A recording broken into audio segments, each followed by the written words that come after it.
and welcome to the T2 Hubcast with me, Tracy Roberts. And me, Bernice Castling. I am so excited. I actually have 2 minutes to sit and do a podcast.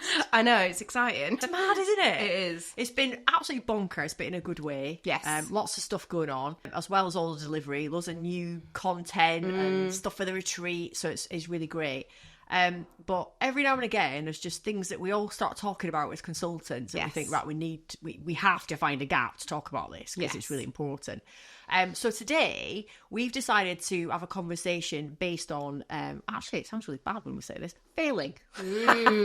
We have been working with a lot of different kind of sectors recently around, improving their productivity, innovation. The words psychological safety creep up in every conversation, don't they? And Amy Edmondson, who is, world renowned in terms of all her studies and theories around psychological safety, has just brought out a new book. And it's called The Right Kind of Wrong. If you haven't read it already, strongly recommend you get this book. It also kind of follows on from a lot of her previous work on psychological safety. Yeah. So, of course, we straight away have to order this book and read it. And I think what's been really compelling about the content in this book is about flipping the narrative, isn't it? Because for most organisations, avoiding failure is a big thing. Yeah. Why do you think we're wired like that? Comes down to human beings. It's part of our evolution. Once upon a time when we were first on this earth, we were driven to run away from things and to be with the tribe. There's so much fear that comes into that fear of failure, of doing something wrong that's going to impact our survival, but also as well, it's fear of doing something wrong that's going to impact our tribe. Yeah, that's very true. And I think with the rise of perfectionism as well, that's just it's heightened even more now, isn't it?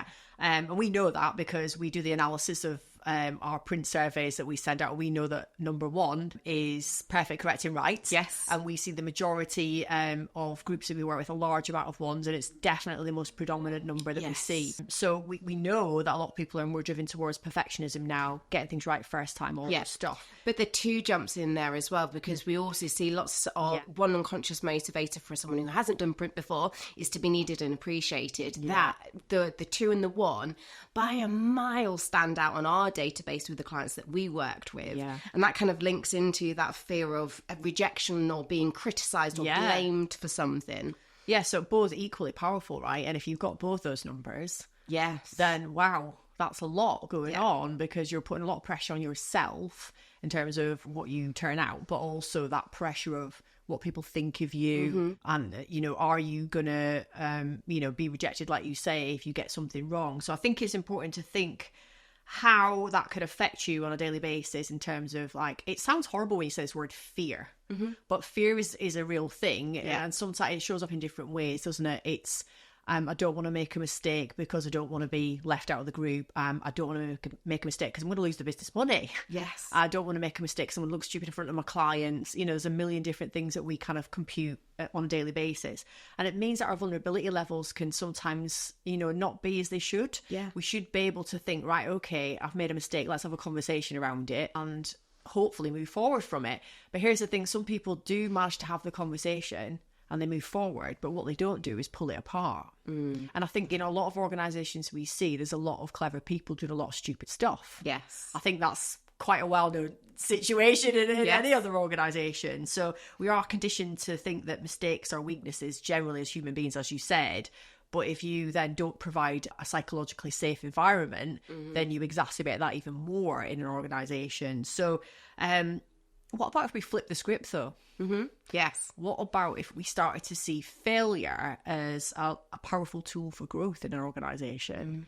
There's lots of studies that show that human error is a big reason why things go wrong in organisations, but there's so many variables as to why that shows up in the way it does.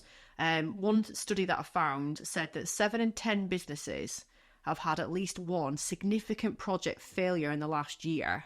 But the study didn't show much information coming from that failure, if that makes sense. Yes. So how they've actually pulled that apart and used it as a springboard to the next project. Yes. And then it'd be really good to see, why they didn't pull the cord at some point. If it was going in that direction of not going the way they wanted it to go, what were the boundaries that they were set in the beginning?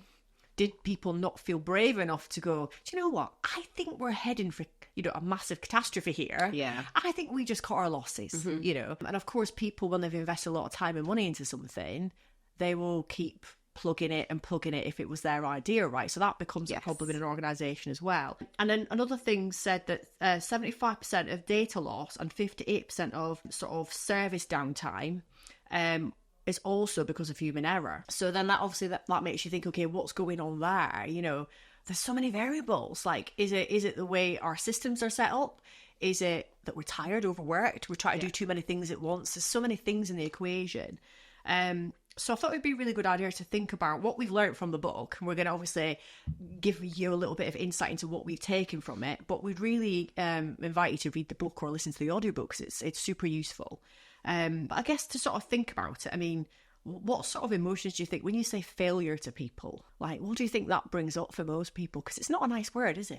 No, it's not a nice word. Immediately when you hear the word failure, it has that negative connotation.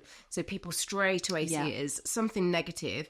It comes down to that kind of feeling as though you've done something wrong, you've let someone down, you've made a mistake, you're going to be criticised for it. People naturally are drawn to the risks and consequences of that failure based on situations and experiences that they've been through. And we know all this. And kind of, if you've not consistently made mistakes or failures, I'd like to think that you don't do that. Well, but some of us have. Yeah. Just go for it all the time, never learn. But let's say that in the past, maybe you're someone who's always had negative feedback, or whenever you've made a mistake, it has been a case of it's all of the things, it's all about blame, and it's you shouldn't have done this is all wrong, why didn't you do this? Straight away that plants a seed in that person's brain that's then stored in their computer that says, if you make a mistake, then you are going to be heavily criticised. Everyone's going to be pointing the finger at you.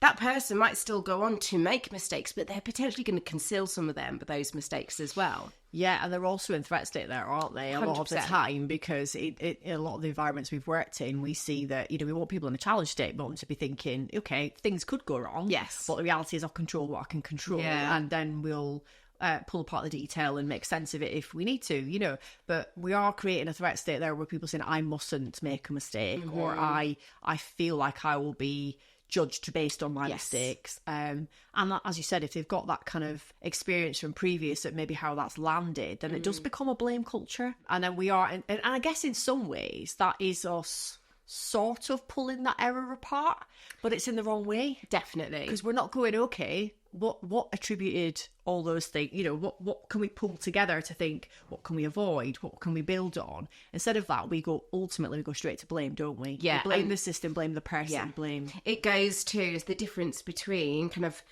past and future. Yes. So blame is focused on what happened. Yes. It might be a little bit of why did that happen, but there's no forward thinking. Yeah. So there's no, whereas actually those people who are able to really pick apart those failures and learn from them, it's focused on, right, okay, if we are in this situation again, what can we do differently? So that thing didn't work. So looking back, what can we try next time? Yes. So it's almost like, how do we learn from this to drive us forward? How do we find a solution to this problem, and so that we can make this better? It's like a springboard to success. Definitely. And it's forward focused. It's thinking about the future and driving it forward, whereas the blame is definitely going the other way.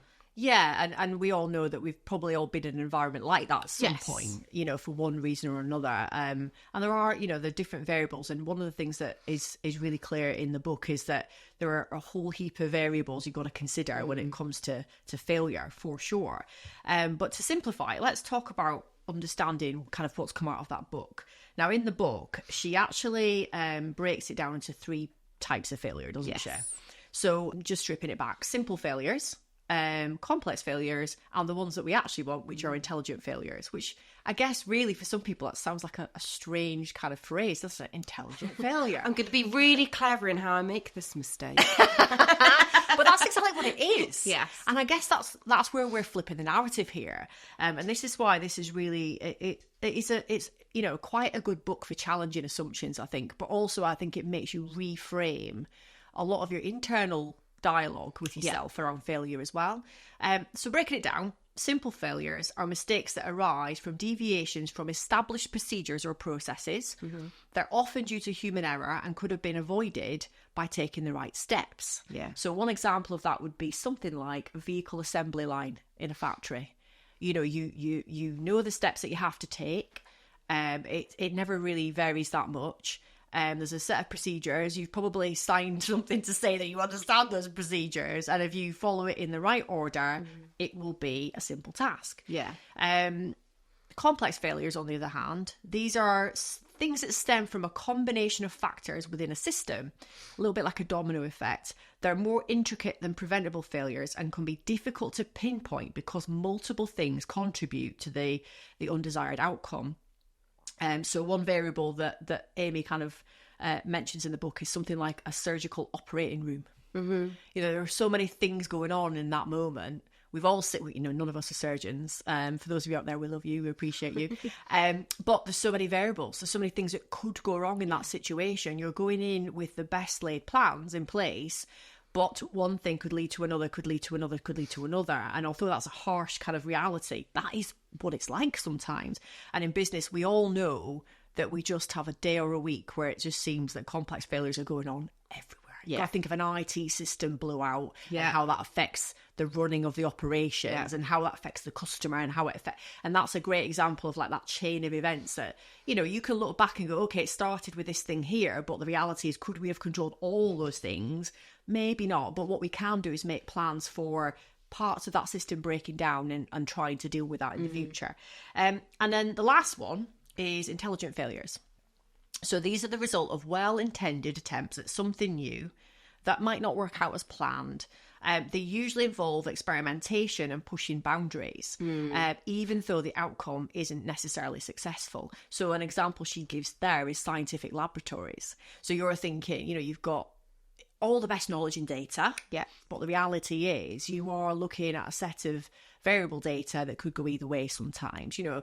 And some of the examples that she uses in the book is around, you know, some of the great kind of jumps forward we've taken in science and medicine even.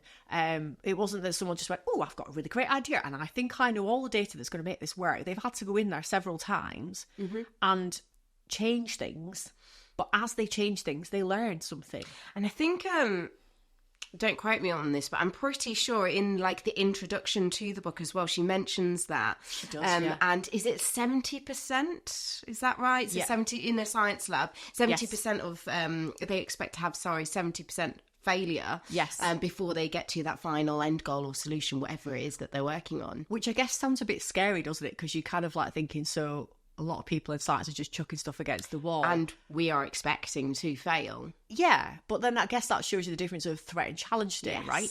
Because if you're expecting to fail with a threat mindset, you are looking at all the variables and probably, I don't know, maybe not as clear-headed, focusing on all the consequences too much. Yes. Whereas if you're making intelligent failures, you're kind of aware of that going on in the background, but you also know the possibility, even if it's 1%. Yeah. Think of those people trying to solve all these, you know, diseases that, you know, we're trying to rid across the globe, etc. There's a very, very small chance that that will work. Yeah. But they are doing everything in their power with the information they've got to do a great job. Yeah. And they're pushing the boundaries.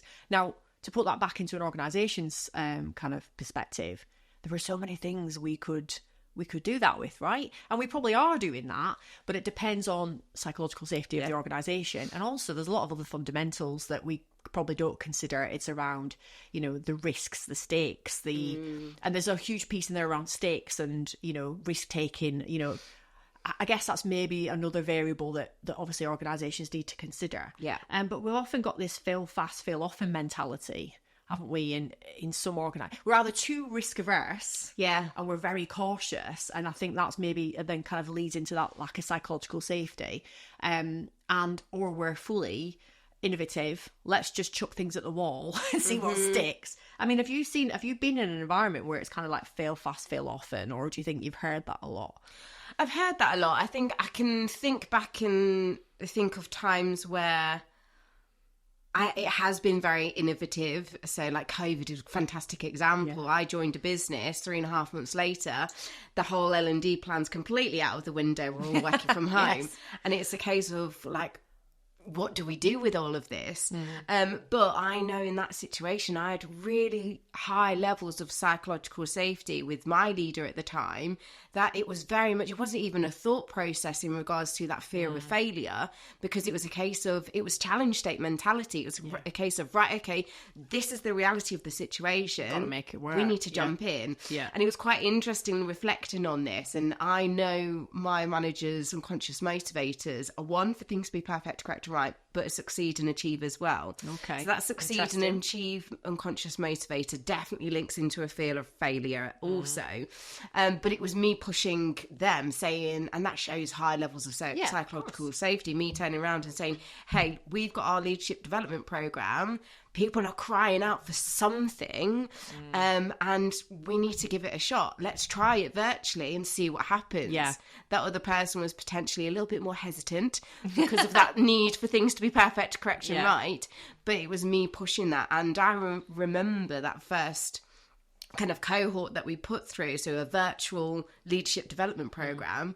Oh my goodness, it was an absolute car crash. Some of the things we had, like trying to do shared documents we didn't have. Microsoft Teams was really new at the time. Yeah. It was clunky. It still is clunky. It still is clunky. But even little things, I used to always use like lots of videos, because videos can really deliver such a powerful message. Of course. But the reality was I would play a video, but because of lag Buffer. everyone's getting like sound and it's not syncing up. Oh, it's so frustrating. But that was an opportunity to learn. It wasn't a case of me getting criticised or blamed for some of those things. And I think that's a good way to look at it, is that you that in that situation, that definitely was intelligent failure. You've got the ability, you've got technology, you've got, the knowledge on the people who are joining, you've got somewhat trust in the kind of way you're going to deliver it, and then you try things and then maybe don't quite work out, but in every single cohort things will have been adjusted so that you think, right, we've got it as close to perfect. And at some point you will have gone, okay, you know what, the videos were the things that really made the difference, but I've realised it's just not going to work, so I need to find something else that's going to have as much impact as that video. And that takes a little bit of extra thought process and creativity. But you didn't go down the route of, we will make this work regardless. You went, no, we need to make it work.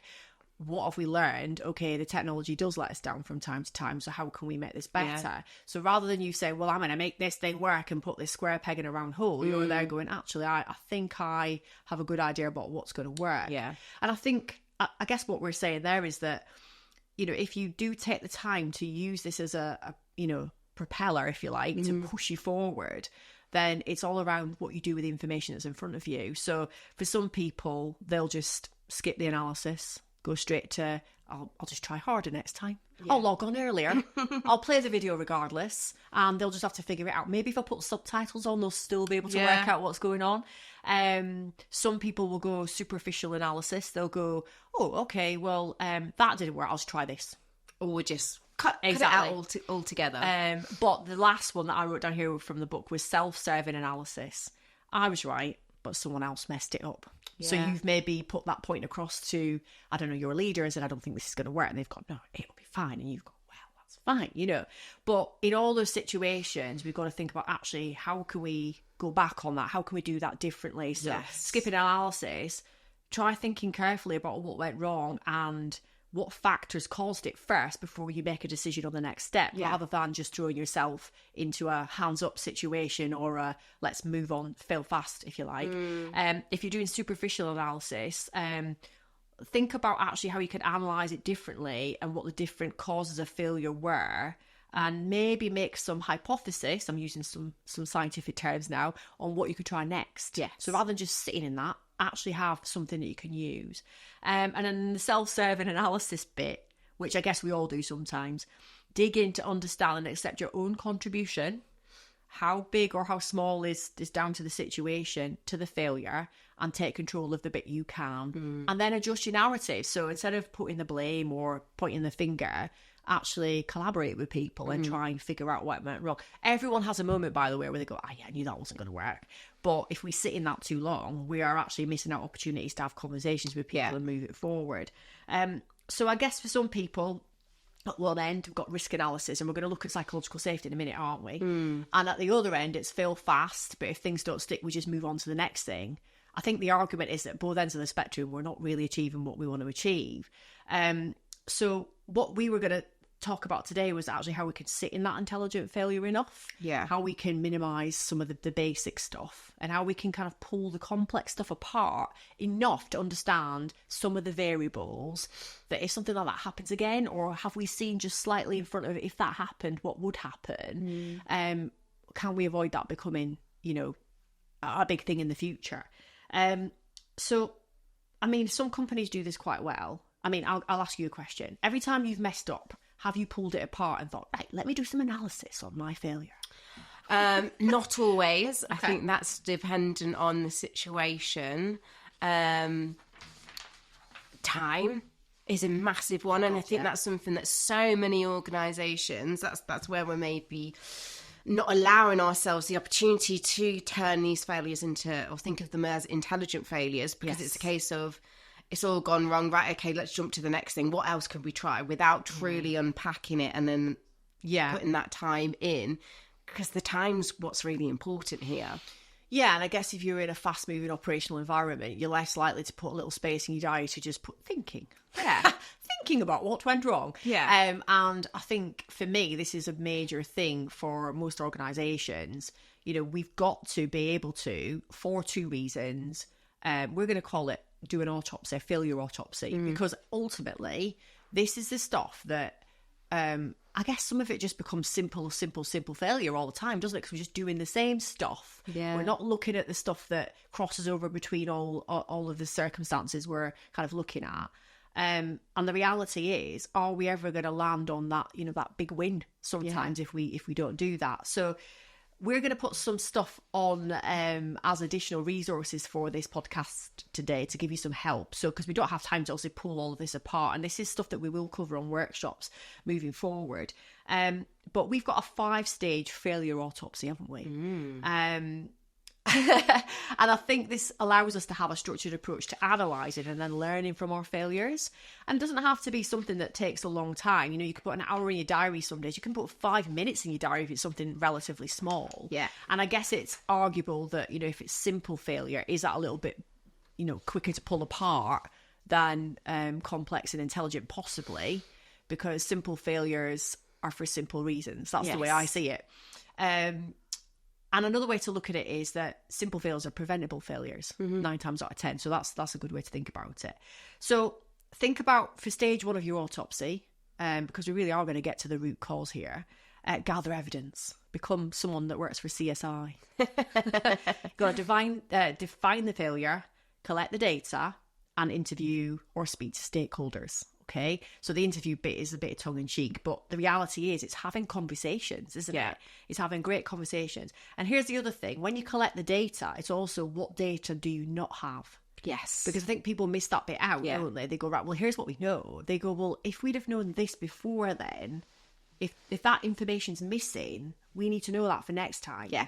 Because sometimes when it's a complex or an intelligent failure, we think we've gathered all the information and we haven't. So that's really key, isn't it? Then we want to analyse the scene. Okay, so just imagine that cut out on the floor.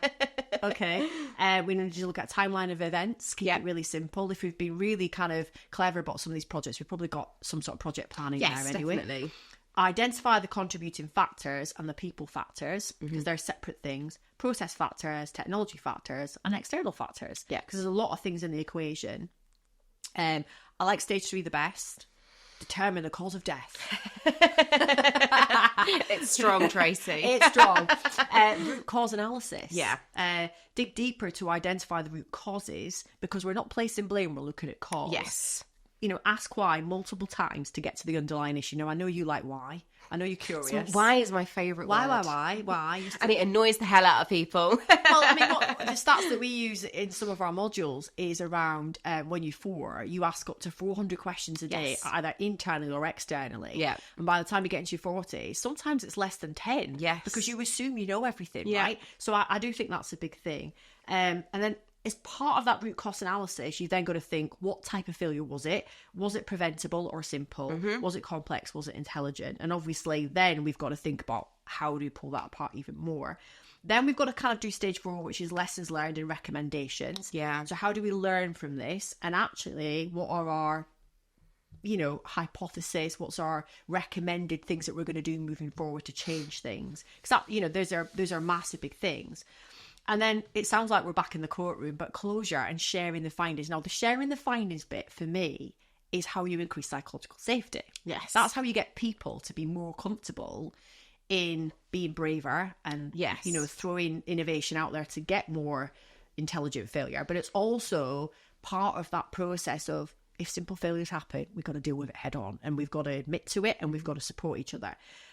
So document it, summarize the key findings of the autopsy in a bit of a report. I always think, keep it really simple, plan on a page sort of format. You don't need to do chapter and verse, 72 pages in PowerPoint. That's not going to work. But then share the learnings. Now, I think this is the thing, again, that we just don't get right. Yes. If people win, we celebrate winning, don't we? Mm-hmm. We need to equally celebrate failure. Mm-hmm. Sounds like a bit of a weird thing to say, but what I guess what we're landing on there is, if people can see that we own up and we have accountability and we're learning from everything that we fail at, then they're more likely to do the same themselves, right? So it involves broader learning. There's sometimes stakeholders that weren't even involved in that situation learn from that and then use that in their departments. And of course, it goes without saying that we've got that culture then of actually we can be open and honest. So of course, coming to the point you're going to come to in a minute, psychological safety is a massive part of that. Yeah. We want innovation, but we want more intelligent failure. Yes. Because we know that we've done most of the work that we can control, and we're thinking about the variables and obviously the context of things. But we're going to increase our psychological safety by doing that. Mm-hmm. We're going to focus on improvement, not on potential issues or, the fallout of things going wrong. And of course, this is the last thing. It shows that in that organisation, we are definitely promoting continuous learning. Mm-hmm. So there's a couple of things happen there. One, we do make mistakes, but we learn from each one and we move on.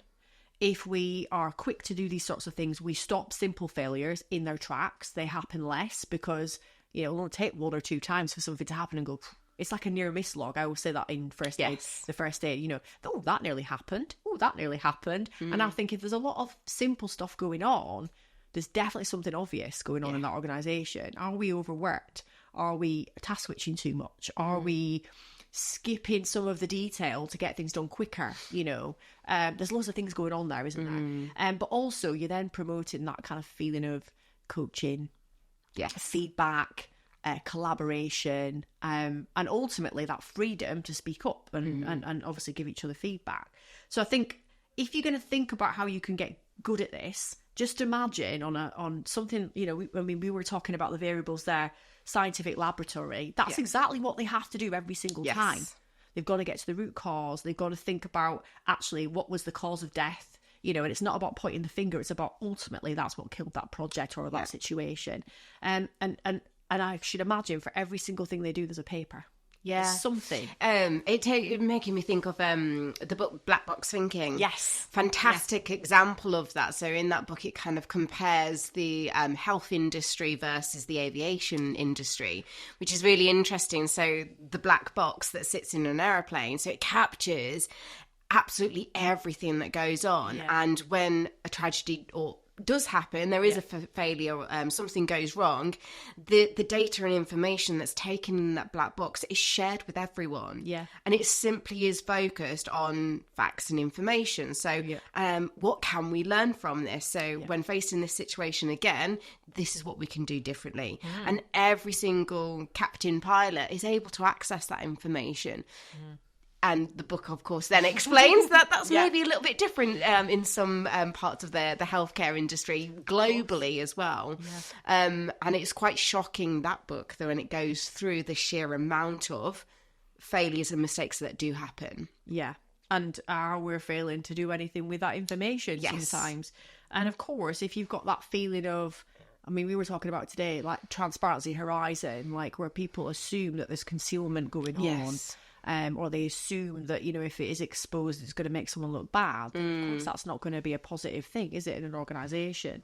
So I guess what we're saying is, this is the first thing, is like how we autopsy it well, and how we kind of define our, the type of failure that we're looking at, how can we get comfortable with that language as well? Because, failure, mistakes, whatever, it doesn't sound good. No. But I think if we can flip it on its head and fail forward, yes, then that actually is a better way to look at it. Yeah.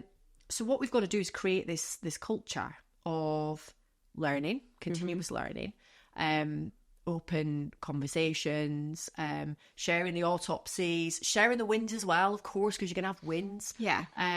But also even then, when you've got the wins, what contributed to the win? I don't think we spend enough time in that sometimes. It's like, woo, job done. Great, we succeeded. Okay, what were our little moments of brilliance during this? Or was it chance? Sometimes there isn't even little woos, as you described them. It is a case of, right, okay, that's done. We can tick that off. What's next? Yeah, exactly. And there's so much that can be learned from the successes and the things that we do well, and also as well, let's say you've got kind of a team they're all working on different projects individually. This one person absolutely kind of smashes it out of the park with this particular project. It's a case of job done, here's your next project. But does the rest of the team know and understand exactly what worked so well in that? Because it is a case of, right, okay, smashed it, here's the next one. Whereas if you're able to pinpoint and do your autopsy on what went well, can you then share that and say that everyone else can learn exactly what's going on there? It's a really good point, because if you think about it, even when you get a win, not everything went well. Yeah. There are still things in that win that give you indicators of potential simple failures, or you could have got the big intelligent failure at the end, but there's a lot of little things leading up to it. Or it might be that certain things didn't work out quite as planned and you had to reroute, but that's okay because it worked in the end. It could be that people in the team, some people carried more weight than others because, I don't know, they just shone, or they just saw something that we didn't. And there might be people who are kind of hiding underneath and saying, well, you know what, I probably just let that happen a little bit. And I think actually even that accountability piece is good, isn't it? Because it allows you to be quite specific with your feedback on individuals, and for people to accept that maybe, I mean, it's like when we do a task in some of our Unity sessions, we say at the end for self-awareness, out of 1 to 10 when you were the most engaged and you gave so much to that task, where do you think you sit? Yeah. And we're doing it from our perspective at an assessment centre to say, are they self-aware enough to know that they didn't really engage in that exercise? Or are they self-aware enough to think that they led, but maybe they thought they led too much and they could have, But it's a great example in this, isn't it? It's like, okay, do you think that you gave your 10? Or do you think that actually you gave a 3, and did that contribute? And it's not about blaming. It's about us accepting as individual contributors what we could change. So I think, it works the same way, doesn't collaboration, isn't it, really? Yeah. And 100%. I always think of, I sometimes share this story in sessions with people as well.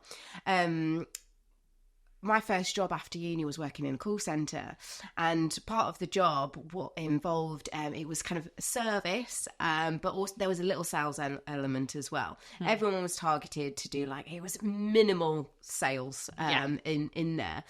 And in this one particular call centre, there's probably about 10, 12 teams all kind of sat together in this ginormous big open building. One team absolutely smashed, by a mile, their sales targets every single week, every single month. Or were you in there? No, I was not part of that team. But it was a case of, and they would get all of this applause and all of this recognition. Oh my God, great job, well done, absolutely smashing it, week on week, month on month.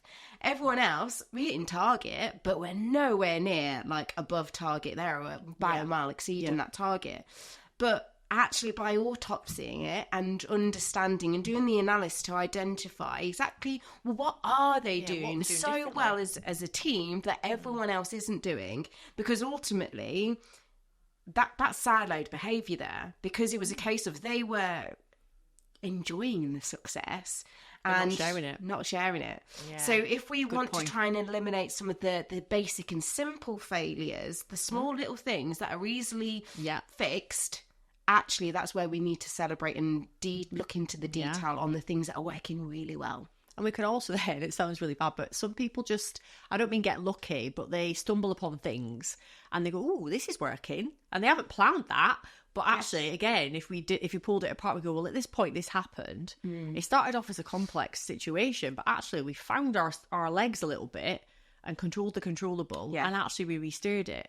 So I think, you're absolutely right. I think that's a great example of a situation where we lower the psychological safety by not being open about what we could learn. So psychological safety massively helps. This is a big conversation we have in all the organisations we work, because we go, do your people feel, and you can kind of cover the two elements. Do they feel empowered? Do they feel like they've got trust? They've got high trust. Do they feel like they can fail, I guess, in some situations? What do we need to consider with it, do you think?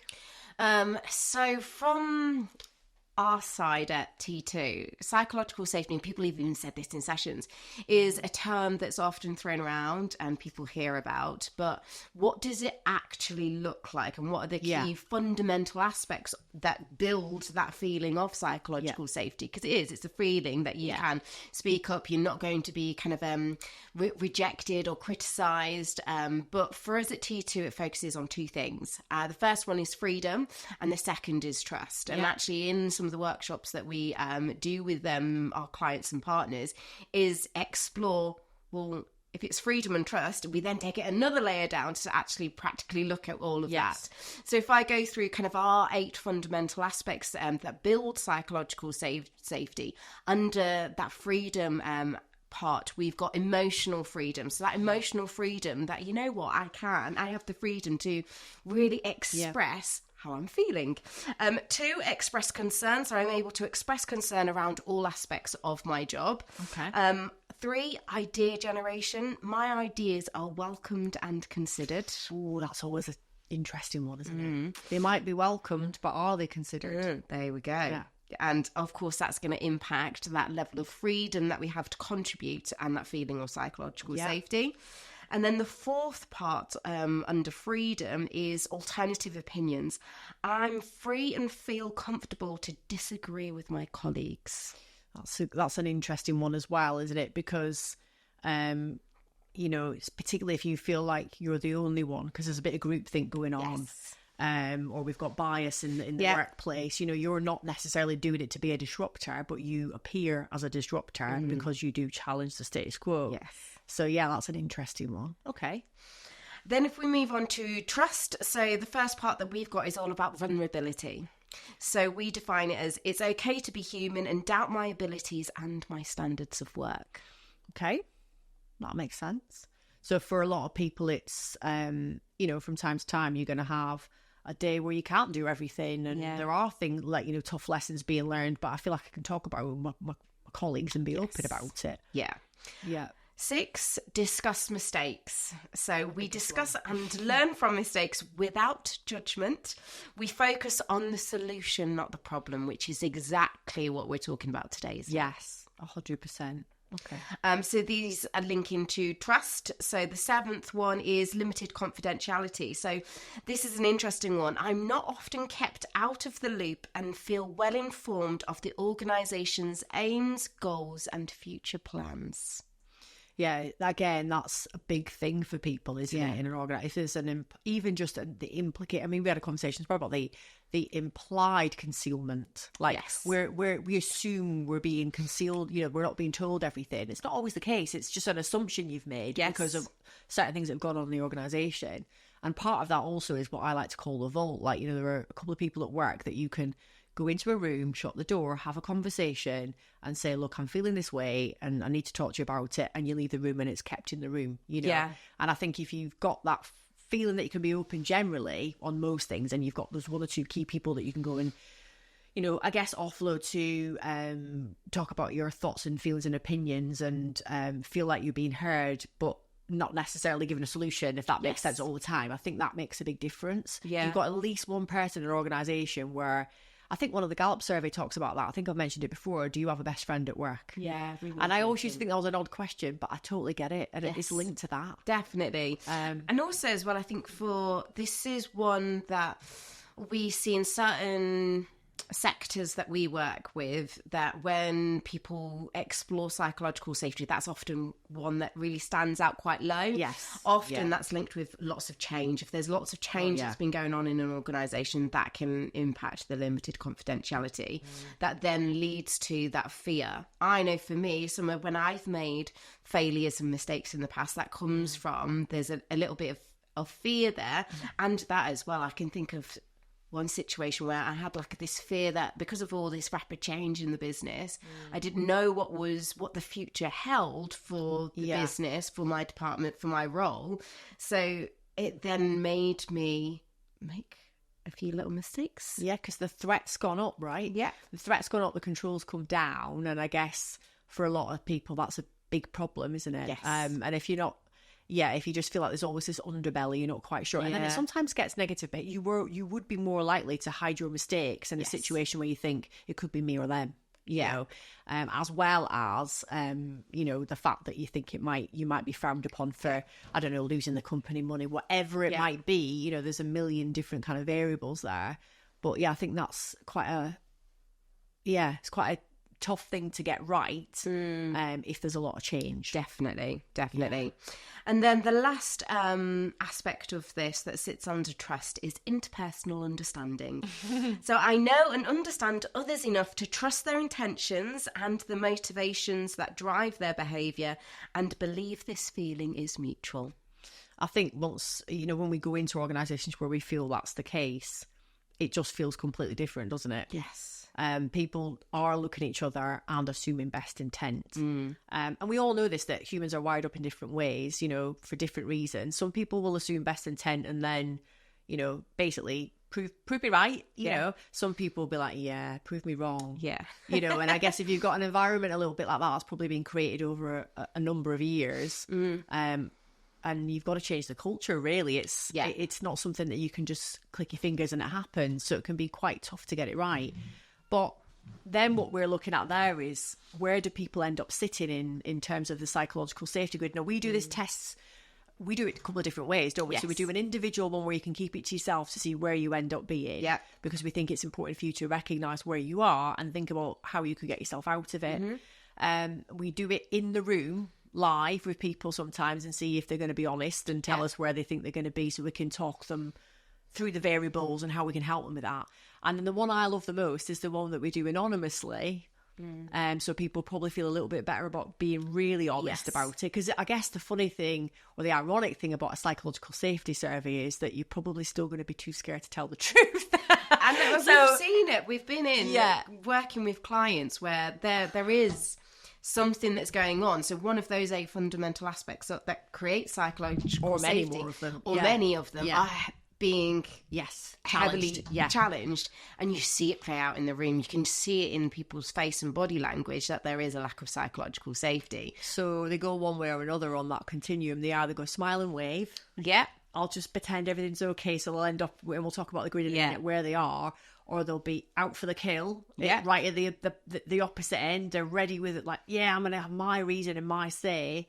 But to get it right, we want them to be in psychological safety, which to us is, it kind of lines up with our radical candor framework, actually. Like, around, you're able to challenge, but you've got best intent, and ultimately you feel all those things are in place for you, and you can ultimately be operating in best self. So what do the 4 elements of, just remind us what that grid looks and feels like for people? Yes, so the psychological safety grid that we work with, so it identifies 4 different areas that either you as an individual or potentially the team can fall in based on those levels of freedom and trust. So if we take a look at freedom and trust, and if we've got low levels of both, so low levels of freedom and trust, and we refer to this as psychological shutdown. Which simply means is I don't feel safe, I don't trust, and I don't feel as though I can contribute. So it is that threat state that we've already described and mentioned there. People feel uncertain, unsafe, they're focused on risks, they're focused on consequences, so they're going to avoid those things. They're going to stay quiet. They're not going to get involved. They're not going to say what they truly think about something. They smile and wave, or they completely check out. Yes. Yeah. I guess is the way to look at it. And as a consequence of that, we're not necessarily going to see the best work from people. We're definitely not going to see people making intelligent failures. We're going to be avoiding any failures. Yeah. You know, to stay under the radar, right? Yes, definitely. Okay. So if we then stick with high levels of freedom, psychological volatility. So I contribute, but I don't trust. Yes. So this is where someone is taking risks. They are contributing. They are speaking up. They are expressing how they feel and expressing their concerns. They're sharing their ideas, but they don't trust. They're not vulnerable. They're not discussing their mistakes. So it's going to feel uncomfortable because there's a little bit of boldness and bravery because you contribute and you feel as though you've got the freedom to, but you don't trust potentially the response or reaction you're going to get from that.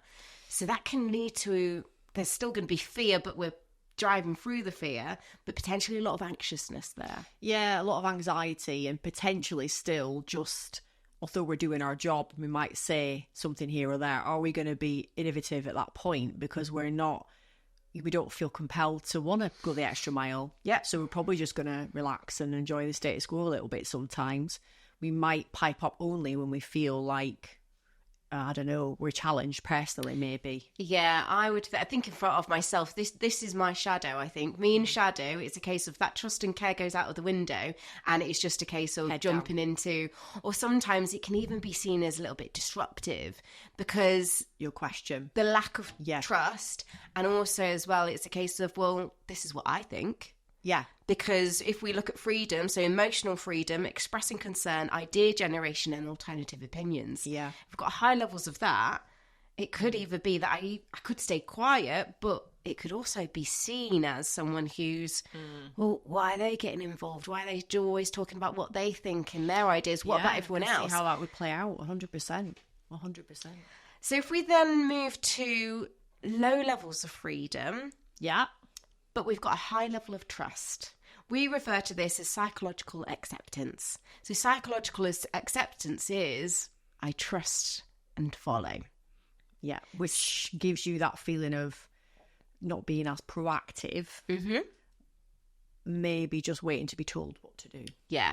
Yeah. Definitely. So if we look at this kind of coming back to our 8 fundamental aspects, so we've got high levels of vulnerability, where we feel like we can discuss mistakes, we've got limited confidentiality and that interpersonal understanding, but we aren't sharing our thoughts and opinions. We aren't being able to express any concerns.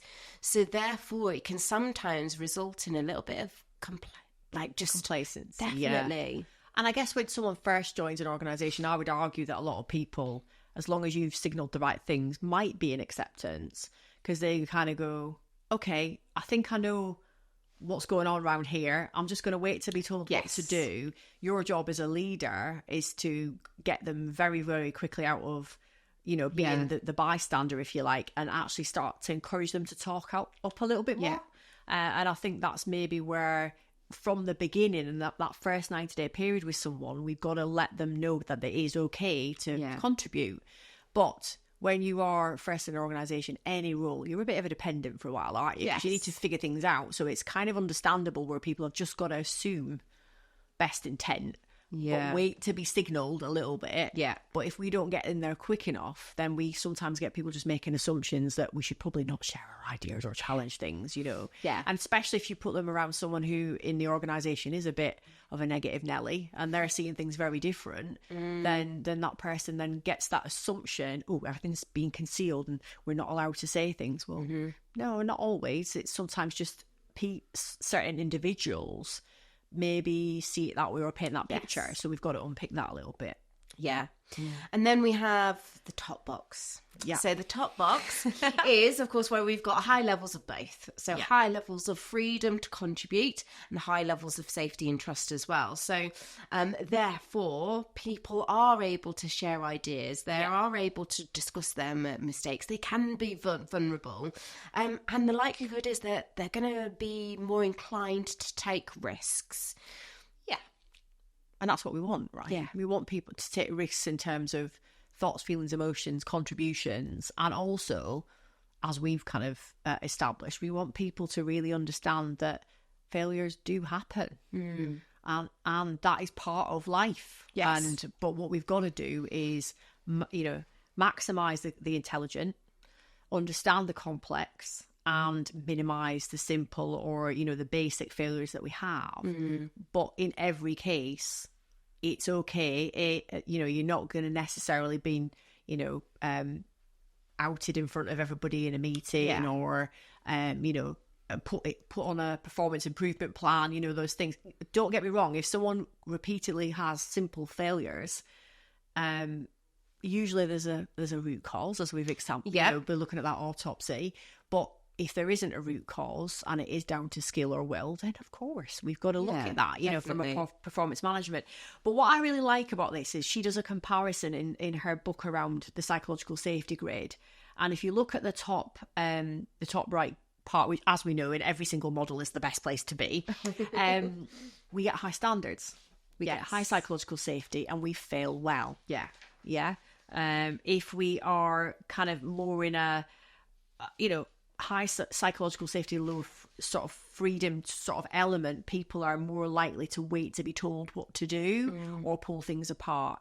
And then down the bottom, we've got checking out. And actually, when we are in a position where we're in shutdown, we're probably avoiding risks or even covering them up and applying blame. Yeah. So we've got to look at both those things and think, who doesn't want high psychological safety in their organisation? Oh, yeah. For feelings of collaboration. Yeah. For feelings of earned empowerment, like people can just go and make decisions and do what they need to do and be excellent at their jobs.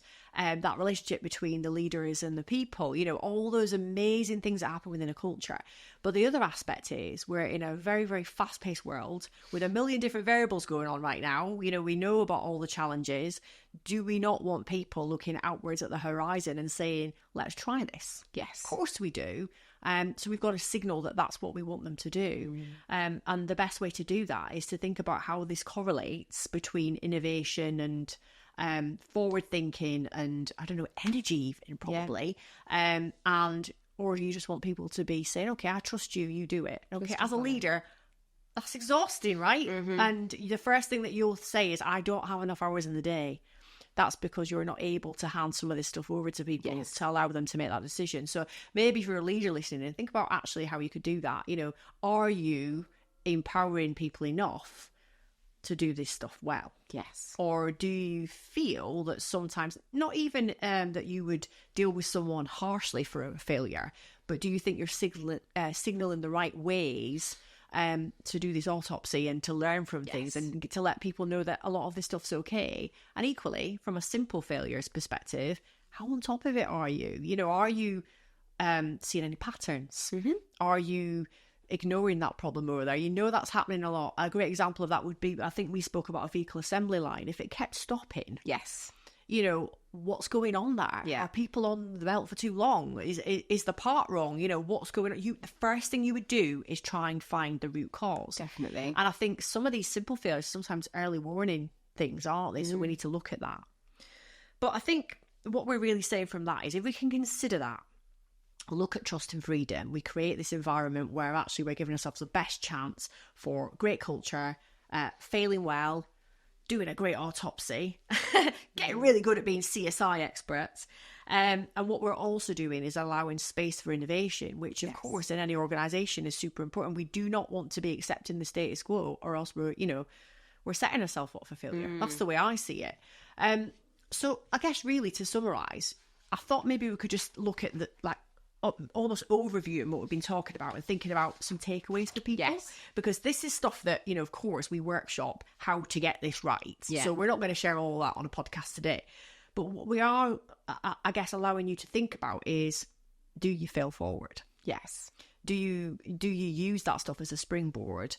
And ultimately, could you do more to increase psychological safety and, the sort of forward focus of your organisation? So first thing, 5 of the 5 things to take away is, are you good at identifying your failure types? If you can start to think about that, the first step is to understand the nature of the failures. Was it preventable? Was it complex? Or was it an attempt at something new that didn't quite go to plan? In which case, we then decide from our autopsy actually how we use that information. Part of that is then the second point, which is to seek the feedback and reflect. Don't shy away from honest feedback. Yeah. And if you've got the psychological safety right, that's not a problem, right? Yeah. Talk to colleagues, mentors, gain different perspectives, then reflect on what went wrong and why, not focusing on blame, looking at the variables.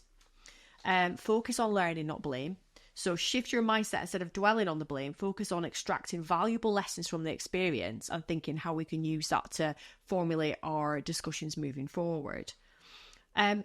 The fourth one, which actually sounds quite scary, embrace experimentation. For those of us who like to have processes in place and get things right, that sounds quite scary, doesn't it? But don't be afraid to experiment and take calculated risks. And there is some work we're doing around the variables in terms of the situations you're in and the risks and the stakes, etc.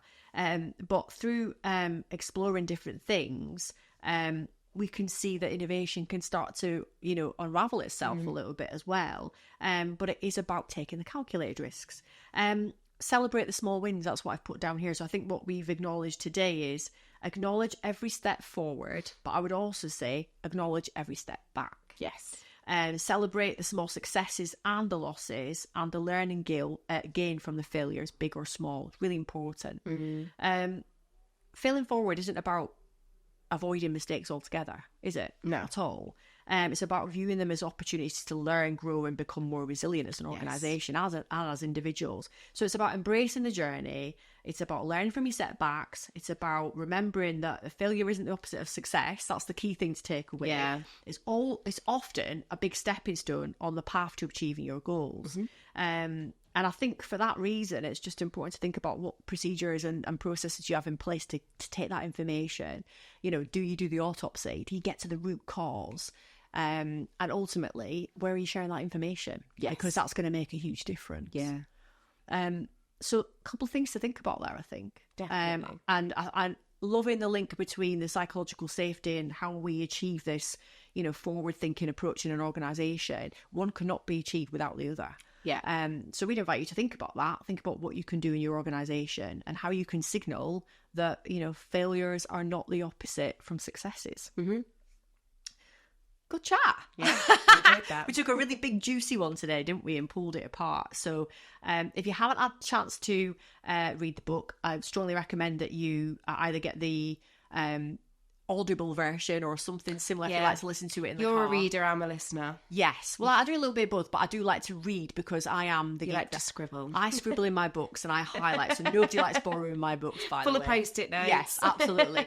We'll put some assets on the link to this podcast as well, because we like to give you things to take away and think about. And if you're interested in some of this subject and you're thinking about how you could maybe formulate a workshop around this, we've got just the thing for you. So let us know. We love to hear from you and get your experiences as well. So pop us a DM and let us know what's been going on in your organisation. Appreciate you taking some time to jump in with me today. I think we need more coffee now. Yes, it's just been it's nice. The right time. Yeah, it's just been nice for us to get a podcast in, because for me and you, it's been months. Oh, it's absolutely mad. We wouldn't change it, would we? No. So, thank you for joining us, and we will see you again for another T2 Hubcast.